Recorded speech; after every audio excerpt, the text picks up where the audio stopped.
Israel America ಯುದ್ಧ ನಡೀತಾ ಇದೆಯಲ್ಲ, ಯುದ್ಧದಲ್ಲಿ ಇಲ್ಲಿವರೆಗೂ ಖರ್ಚಾಗಿರ್ತಕ್ಕಂತಹ ಟ್ರಿಲಿಯನ್ ಡಾಲರ್ ಗಟ್ಟಲೆ ಹಣದಲ್ಲಿ ಆಫ್ರಿಕಾದ ಅದೆಷ್ಟೋ ಬಡ ದೇಶಗಳನ್ನು ಕನಿಷ್ಠ ಪಕ್ಷ 500 ವರ್ಷಗಳಿಗೆ ಶ್ರೀಮಂತವನ್ನಾಗಿಸಬಹುದಾಗಿತ್ತು. ಎಲ್ಲೋ ನೀರಿಲ್ಲ, ಎಲ್ಲೋ ಬರ ಇದೆ ಅಂದರೆ ಶಾಶ್ವತವಾಗಿ ಆ ನೆಲಕ್ಕೆ ನೀರು ಬರುವಂತೆ ಮಾಡಬಹುದಾಗಿತ್ತು. ಅಷ್ಟು ಅಣೆಕಟ್ಟು ಕಟ್ಟಬಹುದಾಗಿತ್ತು.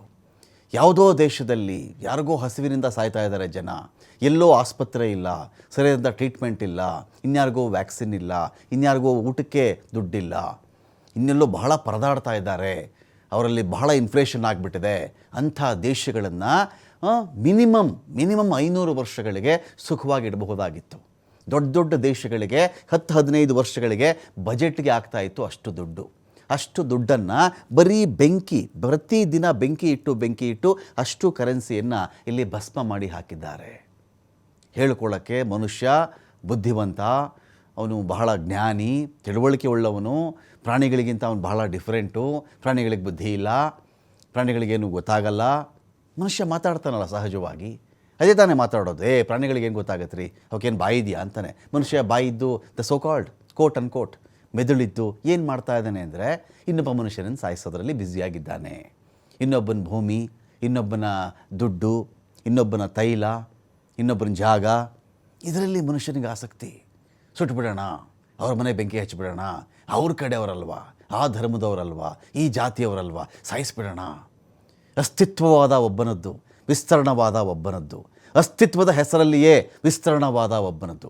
ನಮ್ಮ ಅಸ್ತಿತ್ವನೇ ಈ ಜಾಗ ಬಿಟ್ಟುಬಿಟ್ರೆ ನಾವು ಇನ್ನೆಲ್ಲಪ್ಪ ಹೋಗೋದು ಅಂತ ಹೇಳ್ಕೊಂಡು ಜಾಗ ಜಾಸ್ತಿ ಮಾಡ್ಕೊಳ್ಳೋಣ. ಒತ್ತುವರಿ ಮಾಡ್ಕೊಳ್ತಾರಲ್ಲ ಭೂಮಿಲಿ, ಜಮೀನಲ್ಲಿ ಒತ್ತುವರಿ ಮಾಡ್ಕೋತಾರಲ್ರಿ. ನಮ್ಗೆ ಇಷ್ಟೇಷ್ಟು ಭೂಮಿಯಪ್ಪ ಇರೋದು ಅಂತ ಹೇಳೋದು, ಪಕ್ಕ ಜಮೀನು ಸಿಕ್ಕರೆ ಒತ್ತುವರಿ ಮಾಡಿಕೊಂಡು ಸ್ವಲ್ಪ ಬೇಲಿಯನ್ನೇ ಆ ಕಡೆ ಎಕ್ಸ್ಟೆಂಡ್ ಮಾಡ್ಕೊಂಡು ಹೋಗ್ತಾರಲ್ಲ, ಆ ಥರದ ವಿಸ್ತರಣವಾದ. ಇನ್ನೊಬ್ಬನಿಗೆ ನಾನು ನಿನಗೆ ಸೋಲ್ತೀನ. ಈ ಮೂವರ ನಡುವಿನ ಯುದ್ಧ ಇದೆಯಲ್ಲ, ಇಷ್ಟು ದೊಡ್ಡ ಒಂದು ಆತಂಕವನ್ನು, ಒಂದು ಆಘಾತವನ್ನು ಇಡೀ ವಿಶ್ವಕ್ಕೆ ನೀಡ್ತಾ ಇದೆ. ಎಲ್ಲೂ ನೆಮ್ಮದಿ ಇಲ್ಲ, ಯಾವ ದೇಶದಲ್ಲೂ ನೆಮ್ಮದಿ ಇಲ್ಲ. ತೈಲದ ಕತೆ ಗೊತ್ತಿಲ್ಲ, ಅನಿಲದ ಕತೆ ಗೊತ್ತಿಲ್ಲ, ಇನ್ಫ್ಲೇಷನ್ ಕತೆ ಗೊತ್ತಿಲ್ಲ, ಎಷ್ಟು ಹಣ ಬಿದ್ದು ಹೋಗುತ್ತೋ, ಎಷ್ಟು ಹಣ ಮೇಲೆ ಬರುತ್ತೋ, ನೋಬಡಿ ನೋಸ್. ನಿಜವಾಗಿಯೂ ಇದರ ಮಧ್ಯೆ ಇರಾನ್ ಅಮೆರಿಕದ ಮಧ್ಯದಲ್ಲಿ ಮಾತುಕತೆ ಆಗ್ತಾ ಇದೆಯಾ? ಮತ್ತೊಮ್ಮೆ ಜಗತ್ತಿನ ಮುಂದೆ ಬಹಿರಂಗವಾಗಿ ಹೇಳಿರೋದು ಟ್ರಂಪ್, ತೆರೆ ಮರೆಯಲ್ಲಿ ಮಾತುಕತೆ ನಡೀತಾ ಇದೆ. ಯಾವ ತೆರೆನಪ್ಪ, ಯಾವ ಮರೆನಪ್ಪ? ನೀನು ಅಮೆರಿಕದ ಅಧ್ಯಕ್ಷ ಕಣಯ್ಯ, ನೀನು ತೆರೆಮರೆಯಲ್ಲಿ ಮಾತಾಡಬೇಕಾ? ಯಾರ್ದಾದ್ರೂ ತೆರೆಮರೆಯಲ್ಲಿ 4 ಗೋಡೆ, ಯಾವುದಾದ್ರೂ ಗೋಡೆಯಲ್ಲಿ ಮೆತ್ತಿಗೆ ಸೀಕ್ರೆಟಾಗಿ ನೀನು ಮಾತಾಡಬೇಕಾ? ಟ್ರಂಪ್ ಹೇಳ್ತಾ ಇರೋದು ಈ ಕಡೆ ರೀ ಅಂಥದ್ದು ಯಾವುದೇ ನೋಡಿ. ಅಮೆರಿಕ ಹೇಳ್ತಿದೆ ತೆರೆಮರೆಯಲ್ಲಿ ಮಾತಾಡ್ತಿದ್ದೀವಿ ನಾವು ಅಂತ. ಇರಾನ್ ಹೇಳ್ತಿದೆ ಯಾವ ತೆರೆಮರೆನೂ ಇಲ್ಲ, ಯಾವ ಮಾತುಕತೆನೂ ಇಲ್ಲ, ನಾವೆಲ್ಲಪ್ಪ ನಿನ್ನ ಹತ್ರ ಮಾತಾಡಿದ್ದೀವಿ ಅಂಥೇಳಿ ಟ್ರಂಪ್ಗೆ ಇರಾನ್ ಟಾಂಟ್ ಕೊಡ್ತಾ ಇದೆ. ಇಲ್ಲಿ ಯಾವ ಮಾತುಕತೆ, ಯಾವ ತೆರೆಮರೆ, ಯಾವ ಜಾಗದಲ್ಲಿ ಮಾತಾಡ್ತಾ ಇದ್ದೀವಿ? ನೋ. ಅಂದರೆ ಈ ಮುಖ ಉಳಿಸ್ಕೊಳ್ಳೋ ಕಟ್ಟಕಡೆ ಅಸ್ತ್ರವನ್ನು ಈ ಟ್ರಂಪು ಅಮೆರಿಕದ ದ ಸೋ ಕಾಲ್ಡ್ ಅಧ್ಯಕ್ಷ ಇವಾಗ ಮಾಡ್ತಿರೋದಾ? ಇದು ತೆರೆಮರೆಯಲ್ಲಿ ಮಾತಾಡ್ತಾ ಇದ್ದೀವಿ ಹೇಳಬೇಕಲ್ಲ. ಏನು ತೆರೆಮರೆಯಲ್ಲಿ ನೋಡ್ರಿ, ಇದೇ ಝೆಲೆನ್ಸ್ಕಿ ಮತ್ತು ಟ್ರಂಪು ಮೀಟ್ ಆಗಿದ್ದರು, ಮಾತಾಡಿದರು, ರಷ್ಯಾ ನಿಲ್ಲಿಸ್ಬಿಡಿ ಯುದ್ಧ ಅಂತ ಇವರು ಹೇಳ್ಕೊಳ್ತಾ ಇದ್ದರು. ಇದೇ ಪುಟಿನ್ ಕೂಡ ಭೇಟಿಯಾಗಿದ್ದಾರೆ, ಮಾತುಕತೆಗಳು ನಡೆದಿವೆ. ದೇಶಗಳ ಮುಖ್ಯಸ್ಥರ ನಡುವೆ ನಡೆಯುವಂಥ ಮಾತುಕತೆಗಳು ರೀ ಇದು. ಒಂದು ಯುದ್ಧದ ವಿಚಾರ ಇದು. ಏನು ಯಾವುದೋ ಬೀಗ್ತನ ಏನು ರೀ ಟ್ರಂಪ್ದು ಇರಾನ್ ಜೊತೆಯಲ್ಲಿ? ಯಾರಾದರೂ ಹೆಣ್ಣು ಕೊಡೋದು ಗಂಡು ಕೊಡೋ ಶಾಸ್ತ್ರ ಏನಾದರೂ ತೆರೆಮರೆಯಲ್ಲಿ ಮಾತಾಡ್ತಾ ಇದ್ದಾರಾ? ನೋ. ವಾರ್ ಇದು. ಹೋರ್ಮುಜ್ ಜಲಸಂಧಿ, ಜಗತ್ತಿನ 20% ತೈಲ ಅಲ್ಲಿಂದ ಹೋಗೋದು ಬರೋದು ಅಲ್ಲಿಂದ ನಡೆಯೋದು. ಒಂದು ಇಡೀ ಪ್ರಪಂಚಕ್ಕೆ 100 ಲೀಟ್ರು ತೈಲ ಬೇಕು ಅಂದ್ಕೊಳ್ಳಿ, 20 ಲೀಟ್ರ್ ತೈಲ ಹೋರ್ಮುಜ್ ಡಿಸೈಡ್ ಮಾಡುತ್ತೆ ಕಳಿಸ್ಬಾರ್ದ ಅಂತ ಹೇಳಿ. ಯಾವ ತೆರೆಮರೆ ಮಾತು ಟ್ರಂಪ್ದು? ಇಡೀ ವಿಶ್ವದ ಮುಂದೆ ಈ ಥರ ಜೋಕ್ಸ್ ಮಾಡ್ಕೊಂಡು ತಿರುಗಾಡಬಾರ್ದು. ಮುಖ ಉಳಿಸ್ಕೊಳ್ಳೋಕ್ಕೆ ಈ ಥರ ತುಂಬ ಕೆಳಮಟ್ಟದ ಟ್ರಿಕ್ಸ್ಗಳನ್ನು ಬಳಸಬಾರ್ದು. ಜಾಗತಿಕವಾಗಿ ಮರ್ಯಾದೆ ಹೋಗುತ್ತೆ ಟ್ರಂಪ್ಗೆ. ಇರಾನ್ ಹೇಳ್ತಿದೆ ನಾನು ಯಾವ ಮಾತುಕತೆ ನಡೆಸ್ತಿಲ್ಲ ಅಂತ ಹೇಳಿ. ಯುದ್ಧದಲ್ಲಿ ನಾನೇ ಗೆಲ್ಲೋದು ಅಂತ ಇರಾನ್ಗೆ ಇರ್ತಕ್ಕಂಥ ಕಾನ್ಫಿಡೆನ್ಸು. ಅಥವಾ ನಾನು ಗೆಲ್ಲಲ್ವಾ, ನಾನು ಅಮೆರಿಕವನ್ನು ಮುಳುಗಿಸ್ತೀನಿ, ಇಸ್ರೇಲನ್ನು ಮುಳುಗಿಸ್ತೀನಿ, ನಾನು ಮುಳುಗ್ತೀನಿ ಅಂತಾರೆ ಅವರು. ಇರಾನ್ನಲ್ಲಿ ಏನೂ ಉಳಿದಿಲ್ಲ ಇವತ್ತಿಗೆ, ಎಲ್ಲವನ್ನು ನಾಶ ಮಾಡಿ ಹಾಕಿದ್ದಾರೆ, ಏನೂ ಉಳಿದಿಲ್ಲ. ಇಸ್ರೇಲೂ ನಾಶ ಆಗ್ತಾ ಇದೆ, ಅಮೆರಿಕ ಸೈನಿಕರು ಸಾಯ್ತಾ ಇದ್ದಾರೆ, ಯಾರಿಗೇನು ಬಂದಿದ್ದಿಲ್ಲ. ಕಟ್ಟ ಕಡೆಗೊಮ್ಮೆ ಶಾಂತಿ ಮಾತುಕತೆ ಹೆಸರಲ್ಲಿ ಎಲ್ಲ ಮುಗಿದು ಹೋಗುತ್ತೆ. ಅವಾಗೊಂದು ಪ್ರಶ್ನೆ ಬರಲ್ವಾ ಸತ್ತೋಗಿರೋರ್ತಕ್ಕಂಥ ಮನೆಯಲ್ಲಿ? ಇಸ್ರೇಲಲ್ಲಾಗಲಿ, ಇದೇ ಅಮೆರಿಕದಲ್ಲಾಗಲಿ, ಇರಾನ್ನಲ್ಲಾಗಲಿ ಈ ಥರ ಶಾಂತಿ ಮಾತುಕತೆ 25-26 ದಿನಗಳಾದಮೇಲೆ ಆಡುವುದಿದ್ದರೆ ನಮ್ಮ ಮನೆಯಲ್ಲಿ ನಮ್ಮ ಅಣ್ಣನ ಯಾಕೆ ಸಾಯಿಸಿದ್ರಿ, ನಮ್ಮ ಅಪ್ಪನ ಯಾಕೆ ಕೊಂದ್ರಿ ನೀವು, ನನ್ನ ಮಗನ ಯಾಕೆ ಸಾಯಿಸ್ಬಿಟ್ರಿ, ಸಮುದ್ರದಲ್ಲಿ ಮುಳುಗಿಸಿ ಅವನನ್ನು ಸಾಯಿಸ್ಬಿಟ್ರಲ್ಲ, ಮಿಸೈಲ್ ಹೊಡೆದು ನನ್ನ ಮಗನ ಸಾಯಿಸ್ಬಿಟ್ರಲ್ಲ, ಅವನಿಗೊಂದು ಹೆಂಡತಿ 2 ಮಕ್ಕಳಿದ್ರು. ನನ್ನ ಅಪ್ಪ ಏನು ಮಾಡಿದರು ನಿಮಗೆ, ಈಗ ನಾನು ನನ್ನ ತಂಗಿ ಎಲ್ಲಿ ಹೋಗಬೇಕು? ಈ ಮಕ್ಕಳಿಗೆ ಪ್ರಶ್ನೆ ಕೇಳ್ತಾವಲ್ವ. ಪುಟಾಣಿ ಮಕ್ಕಳನ್ನು ಸಾಯಿಸ್ಬಿಟ್ರಲ್ಲ, ಶಾಲೆಗೆ ಬಾಂಬ್ ಹಾಕಿ ನೀವು 160-180 ಮಕ್ಕಳನ್ನ ಸಾಯಿಸ್ಬಿಟ್ರಲ್ಲ, ನಮ್ಮ ಮಕ್ಕಳು ನಿಮ್ಗೆ ಏನು ಮಾಡಿದರು? ಅವ್ರಿಗೆ ಈ ವಾರ್ ಅಂದ್ರೇನು ಅಂತಲೇ ಗೊತ್ತಿಲ್ಲ. ಕ್ರಯಾನ್ಸಲ್ಲಿ ಏನೋ ಬರ್ಕೊಂಡು ಕೂತಿದ್ರು ಅವರು, ಕ್ರಯಾನ್ಸ್ ಎಲ್ಲ ಚೆಲ್ಲಾಪಿಲ್ಲಿ ಶಾಲೆನಲ್ಲಿ, ಆ ಥರ ಮಕ್ಕಳು ಕೊಂದುಬಿಟ್ರಲ್ಲ. ಈ ರೀತಿ ನೀವು ಸಂಧಾನ ಮಾಡಿಕೊಳ್ಳುವುದಿದ್ದರೆ ನನ್ನ ಮಕ್ಕಳನ್ನು ಸಾಯಿಸ್ದೇನು, ಅಮೆರಿಕದ ಯೋಧರು ಸಾಯ್ದೇನು, ಇಸ್ರೇಲ್ ಜನ ಸಾಯಿದೆ, ಇಸ್ರೇಲ್ ಯೋಧರು ಸಾಯ್ದೇನು, ಇರಾನಲ್ಲಿ ಜನ ಸಾಯಿದೆ, ಖಮೇನಿ ಸಾಯಿದೆ, ಯೋಧರು ಸಾಯಿದೆ, ಮಾತುಕತೆ ಮಾಡಬಹುದಾಗಿತ್ತಲ್ವೇ? ಪ್ರಶ್ನೆ ಇರಲ್ವಾ ಇಲ್ಲಿ? ಗೆದ್ದರೆ ಆಡೋಕ್ಕೆ ಬಂದಿದ್ದೆ, ಸೋತ್ರೆ ನೋಡೋಕ್ಕೆ ಬಂದಿದ್ದೆ. ಟ್ರಂಪ್ ಕಥೆ ಇದು. ಟ್ರೈ ಮಾಡಿದ್ರು, ಫುಲ್ ಕ್ಯಾಲ್ಕುಲೇಷನ್ ಉಲ್ಟಾ ಆಗಿಬಿಡ್ತು. ಇರಾನ್ ಇಷ್ಟು ಸುಲಭ ಅಂತ ಅಂದ್ಕೊಂಡಿರಲಿಲ್ಲ, ಭಾಳ ಸುಲಭ ಅಂತ ಅಂದ್ಕೊಂಡ್ಬಿಟ್ಟಿದ್ರು. ಇರಾನು ಇಷ್ಟು ಟಫ್ ಅಂತ ಅಂದ್ಕೊಂಡಿರಲಿಲ್ಲ. ಈಗ ನಾನು ತೆರೆ ಮೇರಲ್ಲಿ ಮಾತಾಡ್ತಾ ಇದ್ದೀನಿ, ಅವ್ರ ಹತ್ರ ಮಾತಾಡ್ತಾ ಇದ್ದೀನಿ, ಇವ್ರ ಹತ್ರ ಮಾತಾಡ್ತಾ ಇದ್ದೀನಿ ಅಂತೇಳಿ ಕತೆ ಹೊಡಿತಿರೋದು ಈ ಟ್ರಂಪ್.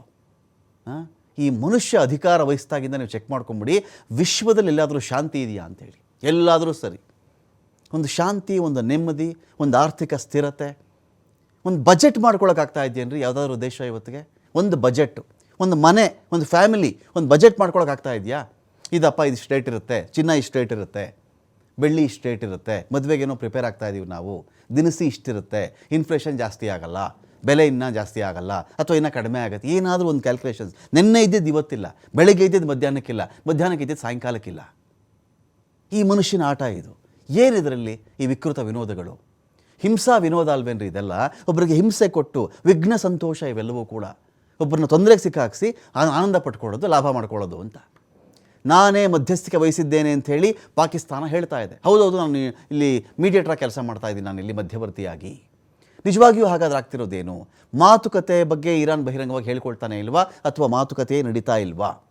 ಇರಾನ್ ಕಂಡೀಷನ್ ಹೇಗೆ ಎಲ್ಲ ಕಳ್ಕೊಂಡಿದ್ದೀನಿ, ಇನ್ಯಾವ ಸೀಮೆ ಮಾತುಕತೆ ಈ ಮನುಷ್ಯನ ಜೊತೆಯಲ್ಲಿ? ಮಾತುಕತೆ ಆಡುವುದಿದ್ದರೆ ಇಷ್ಟು ದುಡ್ಡು ಕಟ್ಕೊಡ್ಲಿ, ಮತ್ತೆ ಇರಾನ್ ಮರು ನಿರ್ಮಾಣ ಆಗಲಿ, ಮತ್ತೆ ಯುದ್ಧ ಆಗಬಾರ್ದು ಅಂತ ಹೇಳಿ, ಅಣ್ವಸ್ತ್ರದ ಸಂಬಂಧಪಟ್ಟಂತೆ ಮಾತನಾಡಕೂಡ್ದು, ನಮ್ಮ ಕಥೆ ನಮಗೆ, ಹಾಗಿದ್ದರೆ ಒಪ್ಕೊಳ್ತೀವಿ ಅಂತ ಅವ್ರು ಹೇಳ್ತಿರೋದು. ಟ್ರಂಪ್ ಹೇಳ್ತಿರೋದು, ಇರಾನ್ ನನಗೆ ಆ ದೇಶದ ಸರ್ವೋಚ್ಚ ನಾಯಕನ ಸ್ಥಾನ ಕೊಟ್ಟುಬಿಟ್ಟಿತ್ತು.